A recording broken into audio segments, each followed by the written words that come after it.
Ceci est un livre audio autogénéré par Google. La SARKOZYE gouvernante. Copyright L'Harmattan 2010. 5 à 7 rue de l'École Polytechnique, 75 005 Paris. Fabrication numérique, Socprest 2012. Ouvrage numérisé avec le soutien du Centre national du livre. http://www.librairieharmattan.com. Diffusion.harmattan@wanadoo.fr. harmattan@wanadoo.fr. ISBN 978 2 296 11 278 0. EAN 9 782 296 112 780. Charles Debache. La SARKOZYE gouvernante. Un nouveau présidentialisme. Introduction. La victoire franche et massive de Nicolas Sarkozy à la présidence de la République laisse espérer une situation de sérénité et de stabilité politique. La défaite de la gauche et de Ségolène Royal est plus qu'un échec électoral. Elle est le résultat de l'obsolescence de l'idéologie qui portait le Parti socialiste face à l'éblouissant succès des sociétés libérales. L'économie de marché apparaît comme le modèle incontournable. Presque plus personne ne conteste qu'il faille laisser le marché opérer et les Français s'enrichir pour servir de moteur à l'expansion et au développement. Dès l'accession au pouvoir de Nicolas Sarkozy, un train de mesures fiscales vient soulager l'imposition des classes les plus aisées. Dans le même temps, le nouveau président engage la réforme sur tous les terrains. Omniprésent, il bouscule les habitudes et les conservatismes avec une force de conviction incontestable. Mais la France qui avait vu jusqu'alors son président avec les yeux de Chimène, a du mal à s'habituer à ce nouveau style présidentiel fort éloigné de la majesté gaullienne. Si elle avait accepté sans hésitation la modernité du couple présidentiel, elle s'irrite lorsque la fonction présidentielle se noie dans le vulgaire ou le superficiel. Commence alors une traversée du désert. La cote de Nicolas Sarkozy devient négative tandis que celle du Premier ministre, dont le précaré avait été quelque peu envahi par le président, s'envole. Il faut sans délai remettre de l'ordre avec urgence dans la maison présidentielle. Sur le plan de la vie privée, la chose est aisée grâce au raffinement discret de la nouvelle épouse du président. Dans le domaine institutionnel, la réorganisation de l'équipe de l'Élysée laisse désormais moins de place à l'improvisation. Quant au style présidentiel, il devient plus classique et plus réservé. Cela n'empêche pas le président Sarkozy de se comporter en bulldozer réformateur. Aucun domaine n'échappe à sa volonté de modernisation. Le succès est vite au rendez-vous, même dans les domaines comme la réforme constitutionnelle, où chacun avait prédit l'échec. Après le temps des épreuves, arrive celui de la consécration. Avec la présidence de l'Union européenne, Nicolas Sarkozy parachève sa stature présidentielle. Lui qui avait permis au traité de Lisbonne de voir le jour remporte un important succès avec la tenue à Paris du sommet de l'Union pour la Méditerranée. Mais les tensions restent vives sur le plan économique. Le pouvoir d'achat est écorné par la crise mondiale, et la contagion du désastre financier n'épargne pas la France. Il faut alors intervenir pour soulager les classes les plus pauvres. Avec l'effondrement des banques et des marchés, l'idéologie libérale qui semblait être le socle idéologique du quinquennat montre ses limites. Il faut désormais tenir le cap des réformes dans une mer démontée. Institution, le ravalement Balladur. 31 octobre 2007. En matière de texte, il n'existe que 2 méthodes. L'anglaise, on écrit le moins possible et on laisse le temps, les mœurs et le précédent forger des règles acceptées par tous et pratiquées réellement. La française, on écrit tout jusque dans les détails les plus triviaux. On réécrit et on change à chaque coup de Mistral, on viole ou on n'applique pas les bibles textuelles, c'est la théorie du droit asséné, du droit proclamé. Notre histoire constitutionnelle est là pour le prouver. Jusqu'en 1958, les Français adoraient changer de breuvage constitutionnel comme ils aiment changer de crue. On avait pensé que le mouvement s'était arrêté mais déjà, d'autres rêvaient de 6e République. Alors, Pour leur donner du grain à moudre en attendant le grand soir de la chute de la 5e, le mouvement de réforme constitutionnelle s'est progressivement accéléré. Les propositions du comité Balladur marquent une accentuation du mouvement puisqu'une grande partie des articles de la Constitution seraient amendés si les réformes préconisées étaient adoptées. Accentuer la PRESIDENTIALISATION du R. EGIME. Sur ce point, la cause est entendue. Il faut accepter de tenir compte de la pratique. La formule selon laquelle le gouvernement détermine et conduit la politique de la nation est obsolète. Le comité suggère que la primauté présidentielle soit affirmée. L'avantage est évident, il est toujours néfaste de maintenir un texte inapplicable. Mais on peut dire en sens inverse que le texte actuel avait l'avantage de la souplesse et pouvait s'adapter à une situation de cohabitation. Car dans cette hypothèse, on voit mal comment la primauté présidentielle proposée pourrait s'exprimer dans la réalité. Il est vrai que le comité Balladur cherche à éviter toute situation de cohabitation, en proposant d'organiser le premier tour des élections législatives, le jour du second tour de l'élection présidentielle. Dans cette logique présidentialiste, le comité recommande que le chef de l'État puisse désormais s'exprimer devant la représentation nationale ou les commissions d'enquête parlementaires. Ces avancées du pouvoir présidentiel sont cependant encadrées par des contrepoids. Le pouvoir de nomination du président devra dorénavant être exercé sous le contrôle parlementaire. Quant à l'application des pouvoirs d'urgence de l'article 16, elle devra, au bout d'un certain temps, être contrôlée par le juge constitutionnel. Renforcer le rôle du Parlement. À l'évidence, c'est principalement le rôle des assemblées qu'il convient de renforcer. Il s'agit de laisser une plus grande initiative aux membres de l'Assemblée dans la procédure législative. Accroissement de leur pouvoir dans l'inscription à l'ordre du jour, dans le contrôle du gouvernement et l'évaluation des politiques publiques, dans les procédures de vote.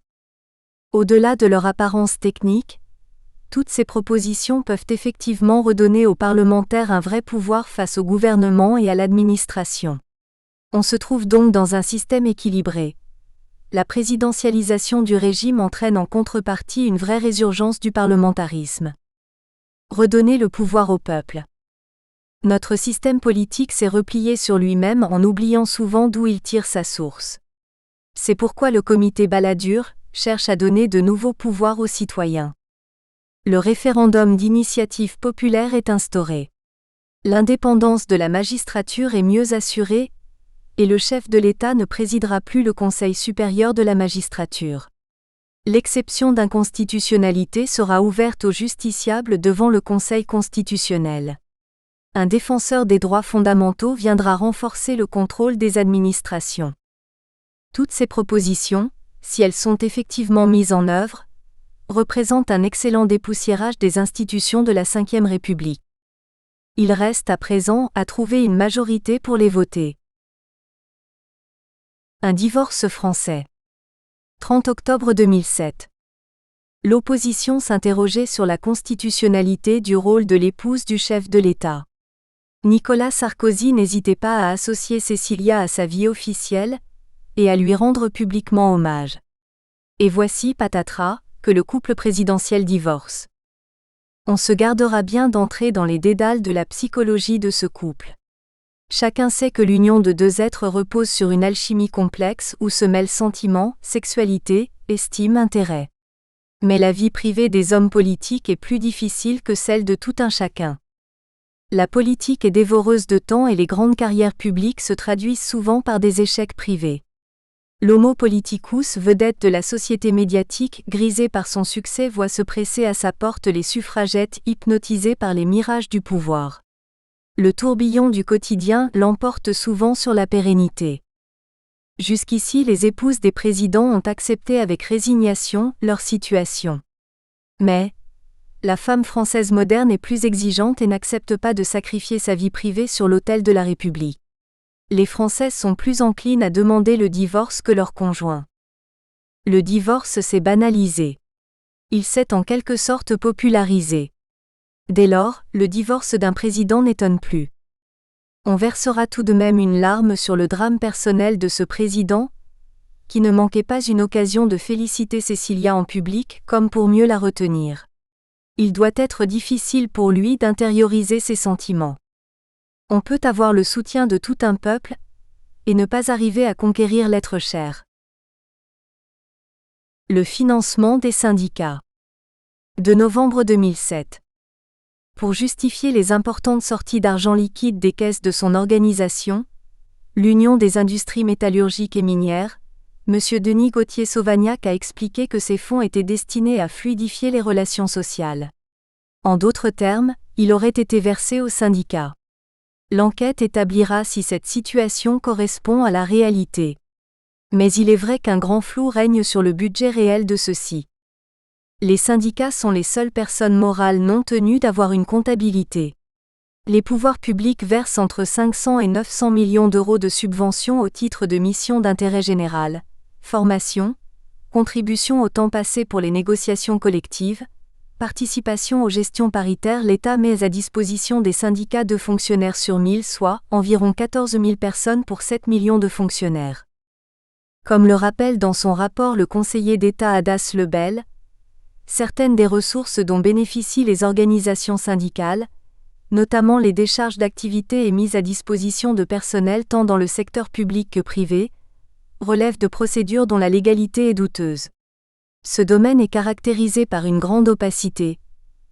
Aucun document public ou administratif porté à notre connaissance ne présente de synthèse des ressources financières des syndicats en France, ni même des mécanismes de financement. Une telle situation tranche avec celle constatée à l'étranger, l'IGAS ayant pu établir en 2004 un bilan exhaustif du financement des syndicats dans 5 pays européens. Cette situation est le reflet de la grande faiblesse des syndicats français.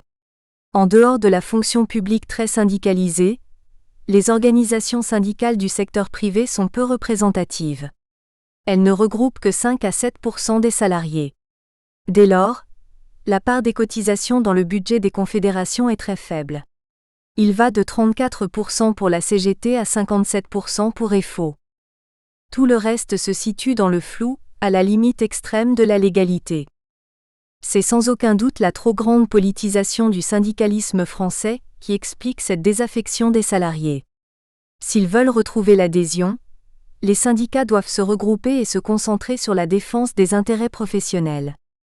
Les années 90 ont été marquées par la normalisation du financement des partis politiques. Il faut, à présent, réinsérer dans la légalité le financement des syndicats. Quelle action humanitaire ? De novembre 2007.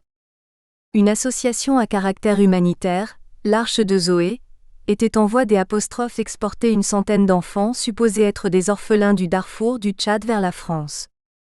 Son action a été stoppée par les autorités tchadiennes qui y ont vu, à juste titre, une opération illégale et qui se demandaient s'il ne s'agissait pas là d'une tentative d'adoption sournoise. L'humanitaire est à la mode. Pour soulager les misères du monde, des bénévoles se mobilisent et mettent leur savoir-faire au service des déshérités. On ne dira jamais assez combien ces femmes et ces hommes dévoués ont contribué à apaiser des souffrances humaines, et une bavure ne doit pas condamner le principe de l'aide humanitaire. Mais il est vrai qu'il arrive que l'ivraie soit supérieure au bon grain. Les escrocs se servent sur la bête et profitent de l'aide humanitaire. Des désaxés qui n'arrivent pas à se gouverner eux-mêmes, cherchent à noyer leurs problèmes dans la débauche des ONG. Il est encore trop tôt pour déterminer de quelle dérive participe l'opération de l'Arche de Zoé, mais à ce stade, 2 observations s'imposent. La première est qu'il existe quantité de couples en mal d'enfants en France. Les règles de l'adoption sont strictes, lourdes et bureaucratiques. Souvent ces couples se lancent dans la recherche effrénée d'enfants à l'étranger. La seconde observation fondamentale est que les enfants du tiers-monde ne sont pas une marchandise dans laquelle on peut puiser en profitant de la misère de leurs géniteurs. Le meilleur service que l'on puisse rendre à tous ces enfants, c'est de les aider à bien vivre sur place. Il ne faut pas les déraciner et les couper de leur culture. L'humanitaire, c'est faire du bien aux autres et non pas se gratifier soi-même. La NECESSAIRE réforme des UNIVERSITES. 15 novembre 2007. Il y avait longtemps que les universités françaises n'avaient pas connu un si important mouvement d'agitation. Et pourtant les grèves qui secouent plusieurs universités françaises n'ont plus la vigueur du temps jadis. C'est que chacun reconnaît que dans le fond l'université a besoin d'une réforme profonde, et que la récente loi Pécresse sur l'autonomie des universités va dans le bon sens. Le constat est en effet sans appel. Les universités françaises ne tiennent pas la route face aux grandes universités étrangères. Même si elles disposent d'enseignants et de chercheurs de qualité, elles ne rejoignent pas les normes de l'excellence. Les raisons de cette situation sont bien connues. Les universités n'ont pas la maîtrise du recrutement de leurs étudiants. L'entrée libre les noie sous un flot d'étudiants non motivés qui prétendent avoir le libre choix de leur formation et le droit à l'emploi à la sortie. Elles délivrent toutes le même diplôme national qu'elles aient pour objectif l'excellence ou qu'elles se noient dans la médiocrité. Elles n'ont pas le libre choix de leurs enseignants. Gérés par des procédures nationales, ceux-ci échappent souvent à la récompense de leur talent ou à la sanction de leurs insuffisances. Elles disposent de structures lourdes et bureaucratiques et de compétences limitées pour la gestion de leurs ressources. La loi Pécresse s'est bien gardée d'effectuer une réforme globale de l'université. Elle s'est simplement évertuée à donner aux universités une large marge d'autonomie, en espérant que le système évoluera ainsi progressivement à partir de la base. Cette réforme ne peut qu'être approuvée. Elle est le premier acte d'une nécessaire réforme universitaire qui va dans le bon sens, et à laquelle tous ceux qui sont attachés à la défense et à la promotion de l'université française ne peuvent que souscrire. Standing SARKOVATION. 16 novembre 2007. Le discours prononcé par Nicolas Sarkozy le 7 novembre 2007 devant le Congrès des États-Unis restera dans l'histoire comme un monument érigé à l'amitié entre les États-Unis et la France. Rédigé avec talent, exprimé avec émotion, partagé avec chaleur, il a touché représentants et sénateurs qui se sont levés à plusieurs reprises pour manifester leur chaleureuse approbation. Ces standing sarcovations, appuyées et répétées, manifestaient la joie des élus de retrouver une France qui leur avait tant manqué. Le discours agressif et sans concession de Villepin avait introduit une fracture entre les deux peuples. Ce qui avait choqué, ce n'était pas tant la condamnation justifiée de l'intervention de Bush en Irak, que la forme inutilement véhémente des propos du Premier ministre français. Nicolas Sarkozy a su trouver le ton juste pour célébrer l'amitié franco-américaine, tout en affirmant la continuité de la position française. L'arbre irakien ne doit pas cacher la forêt des valeurs partagées. L'appartenance commune de la France et des États-Unis au monde libre et démocratique représente un socle inébranlable du lien entre les deux peuples.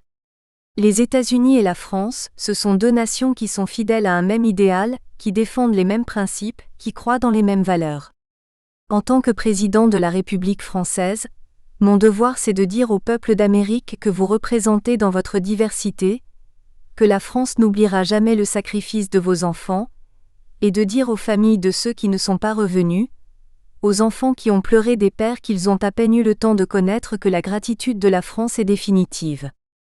Qui peut en effet oublier l'appui décisif que les États-Unis ont apporté à la cause de la liberté ? Sans leur appui, sans le sacrifice du sang de leurs soldats, la barbarie nazie et l'oppression communiste n'auraient pu être extirpées. Nicolas Sarkozy a exalté également les valeurs spirituelles et la vitalité du dynamisme américain. L'Amérique incarnait pour nous l'esprit de conquête. Nous avons aimé l'Amérique parce que l'Amérique c'était une nouvelle frontière sans cesse repoussée, un défi sans cesse renouvelé à l'inventivité de l'esprit humain.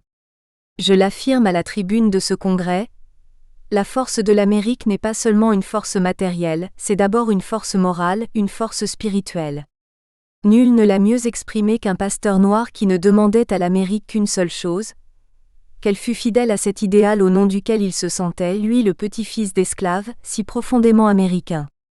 Il s'appelait Martin Luther King. Il a fait de l'Amérique une référence universelle dans le monde. Et le monde se souvient de ces paroles que pas un jeune Français de ma génération n'a oubliées, les paroles de Martin Luther King, des paroles d'amour, des paroles de dignité, des paroles de justice. Et ces paroles, l'Amérique les a entendues. Et l'Amérique a changé. Et les hommes qui avaient douté de l'Amérique parce qu'ils ne la reconnaissaient plus, se sont mis à aimer de nouveau l'Amérique. Mais cet hommage rendu aux forces de l'esprit civique américain n'a pas pour autant conduit le président français à une attitude de soumission. Il a affirmé l'ardente obligation pour les États-Unis de rester attachés à l'idéal de liberté, de défendre l'écologie, de lutter contre les dérives financières. La France est amie, mais dans la sauvegarde de son indépendance, dans sa fidélité à l'Union européenne. Au final, je veux être votre ami, votre allié, votre partenaire. Mais je veux être un ami debout, un allié indépendant, un partenaire libre. Nicolas Sarkozy a su, en l'espace d'un discours, effacer les scories de l'ère Villepin, tisser la toile d'un nouveau partenariat avec les Américains et surtout toucher les cœurs. Un succès incontestable. Le temps des mouvements sociaux. 19 novembre 2007. Après l'état de grâce, le temps des mouvements sociaux est arrivé. SNCF et RATP sont en grève depuis une semaine. Des mouvements sporadiques secouent les universités. Les fonctionnaires vont à leur tour rejoindre le mouvement. Certes, personne n'imaginait que les différentes catégories sociales touchées par les réformes Sarkozy accepteraient de voir leurs privilèges abolis sans protester. Mais la question est posée d'évaluer l'importance de ces protestations et la marge de manœuvre du pouvoir. L'opinion publique dans sa majorité ne suit pas le mouvement. Elle paraît convaincue, pour l'instant, de la nécessité des réformes engagées. Sa préoccupation est le pouvoir d'achat. Seule une aggravation de la situation économique pourrait générer un mouvement populaire d'ampleur. L'opposition politique est affaiblie. Elle paraît gênée par ces conflits et a du mal à adopter une position commune. Les centrales syndicales sont elles-mêmes en perte de vitesse. Elles peinent à encadrer un mouvement plus puissant à la base que soutenu par le sommet. C'est aussi ce qui rend les négociations difficiles. Ces conflits illustrent la faiblesse du syndicalisme français, qui est totalement à reconstruire. Il faut édifier de véritables centrales professionnelles puissantes à la place des syndicats politisés que nous connaissons. Cette mutation ne se fera pas en un jour. Sur le fond, il faut à l'évidence que le gouvernement communique mieux sur les objectifs de ces réformes. En politique, il ne suffit pas d'avoir raison. Il faut aussi convaincre. La mise en examen de Jacques Chirac. 19 novembre 2007. Ce mercredi 21 novembre 2007 marque un événement majeur du fonctionnement de la justice française. Pour la première fois, un ancien président de la République française a été mis en examen. Au terme de 3 heures d'audition au pôle financier du Palais de justice de Paris, où il avait été convoqué comme n'importe quel citoyen, Jacques Chirac a été mis en examen par la juge Xavière Simeoni pour détournement de fonds publics, dans le dossier des chargés de mission de la mairie de Paris. 11 est reproché à l'ancien maire de Paris de 1977 à 1995 d'avoir recruté par complaisance des personnes qui n'occupaient pas d'emploi réel à la mairie de Paris. Cette mise en examen a été rendue possible par l'expiration de l'immunité dont disposait l'ancien chef de l'État. On peut regretter que l'on vienne ainsi chercher noise, si longtemps après les faits, à un homme qui a occupé les fonctions les plus hautes de l'État et qui siège aujourd'hui en tant que membre de droit au Conseil constitutionnel. Et pourtant, la procédure suivie ne recèle rien d'anormal. Rappelons tout d'abord que la mise en examen qui a remplacé l'ancienne inculpation laisse subsister la présomption d'innocence et ne préjuge pas de la décision qui sera prononcée au terme de l'instruction et de l'éventuel jugement. Regrettons simplement que la mise en examen soit trop souvent interprétée comme une déclaration de culpabilité. Mais pour le reste, il n'y avait pas dans la procédure d'autre issue que celle-là. Dans cette affaire, plusieurs anciens directeurs de cabinet du maire de Paris étaient mis en examen depuis 5 ans. Dès lors que Jacques Chirac perdait son immunité, il était évident qu'il ne pouvait avoir un sort différent de celui de ses collaborateurs. Cependant, il faut bien se rendre compte que cette affaire pose 2 types de problèmes. Nous sommes dans l'archéologie judiciaire. La mise en examen est prononcée pour des faits dont certains remontent à plus de 30 ans. Est-ce bien le rôle de la justice de se prononcer avec autant de retard, alors et surtout que les mœurs et les lois ont évolué ? Ce qui est reproché à Jacques Chirac, utiliser des employés de la ville pour des fonctions politiques était courant à l'époque. Tous les partis politiques y avaient recours. Mais on ne peut reprocher aux magistrats de faire leur travail. La responsabilité de cette situation repose sur la classe politique et donc en partie sur Jacques Chirac lui-même. Lorsqu'ont été votées les nouvelles dispositions sur le financement des partis politiques, personne n'a osé y inclure une amnistie pour les faits passés. Chacun a pensé être à l'abri de l'orage, et a abandonné à leur triste sort les Emmanueli ou autres Juppé qui ont été victimes de la rigueur de la justice. C'est cette attitude hypocrite qui est à l'origine de l'affaire Chirac, et non la malveillance des magistrats. Une grève est rejetée par l'opinion publique. 26 novembre 2007. Après une semaine de grève dans les transports publics, le temps de la négociation est venu. Il est vrai que de jour en jour, le mouvement s'essoufflait et suscitait une irritation croissante chez les usagers. Comme après chaque mouvement de ce type, on se pose la question, n'aurait-il pas été plus raisonnable de négocier avant ? Mais on sait bien que les grèves sont comme les guerres, une confrontation pour déterminer la puissance respective des acteurs. Le conflit permet à chacun de calculer ce qu'il en coûte d'aller trop loin. La grève dans les services publics ne se déroule cependant plus entre deux belligérants, les employés et le gouvernement. Un tiers s'est glissé dans la confrontation, l'opinion publique. C'est elle que chacun des combattants doit convaincre. Or, dans cette grève-là, le gouvernement jouait sur du velours car il avait la majorité de l'opinion de son côté. Comment justifier en effet ces régimes spéciaux de retraite d'un autre âge alors que les conditions de travail ont changé? Comment expliquer ces retraites de jeunes, alors que la durée de vie s'allonge et que les cotisations des actifs ne permettent plus de supporter la charge des retraites? Conscientes de cette mauvaise presse de la grève, les principales centrales syndicales n'ont soutenu le mouvement que du bout des lèvres. Tout n'est pas réglé mais la réforme devait passer ou casser. Elle est en bonne voie. FRANCEALGERIE, quelle repentance! 4 décembre 2007. L'actuelle visite de Nicolas Sarkozy en Algérie oblige les deux États amis à revisiter le passé. Ce n'est pas facile car chaque pays voit l'histoire au bout de sa lorgnette et les deux matériels ne sont pas compatibles. La France fut une nation colonisatrice en Algérie et ailleurs. Elle se croyait porteuse d'une mission civilisatrice et elle exportait dans ses possessions ses hommes, ses idées, ses modes de vie. À l'époque, la colonisation était considérée comme légitime et personne ne se préoccupait du degré d'adhésion des populations locales. En Algérie plus qu'ailleurs l'assimilation fut poussée jusqu'à ses extrêmes. L'Algérie était un puits département français intégré dans la République. Progressivement, une nation algérienne s'est affirmée et a cherché à construire son État. La guerre vit s'opposer la volonté d'émancipation et l'exacerbation de l'assimilation en intégration. Comme toute guerre, celle-ci eut son cortège d'atrocités dont furent victimes des Algériens et des Français innocents.